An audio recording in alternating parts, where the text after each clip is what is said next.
नमस्कार शेतकरी मित्रांनो, जसं की पीक विमा जे संत्रा मोसंबीचा पीक विमा होता, तर त्या माध्यमातून आपण भरपूरशा व्हिडिओच्या माध्यमातून मी तुम्हाला सांगितलं की फार्मर आय डी तुम्हाला आवश्यक असणार आहे। आणि त्याचसोबत जर का तुमच्याकडे जसं डिजिटल सायन्सचा सातबारा नसेल तर तुम्हाला पीक विमा काढण्यात दिक्कत येऊ शकतो। परंतु अजून काही मिस्टेक यामध्ये असणार आहे मित्रांनो, जाणून घेऊया।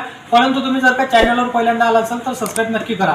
तर बघा मित्रांनो, जसं की संत्रा मोसंबीचा पीक विमा काढण्यासाठी मी तुम्हाला आधी व्हिडिओमध्ये सांगितलेलं आहे की तुमच्याकडे डॉक्युमेंट कोणकोणते असणार आहे, सातबारा पीक आणि जसं की फार्मर आय डी आवश्यक असणार आहे। परंतु त्याही व्यतिरिक्त तुम्हाला इथं महत्त्वाचं म्हणजे फार्मर आय डी असो, डिजिटल सायन्सचा सातबारा असो किंवा बँक पासबुक असो किंवा आधार कार्ड असो, या सर्व डॉक्युमेंटवर तुमचे जे नाव असणार आहे आणि स्पेलिंग असणार आहे ते सारखे असायला पाहिजे। जर का स्पेलिंग मिसमॅच असेल किंवा एखादं लेटर कमी किंवा एखादं लेटर जास्त असेल तर तुम्हाला कुठले जसे की ज्या सरकारी योजना असते तर त्याचे पैसे मिळण्याकरिता दिक्कत येऊ शकते। तर तुम्हाला ते देखील चेक करून घ्यायचं आहे की नाव हे सारखे आहे का, तुमचे नाव स्पेलिंग मिस्टेक आहे का।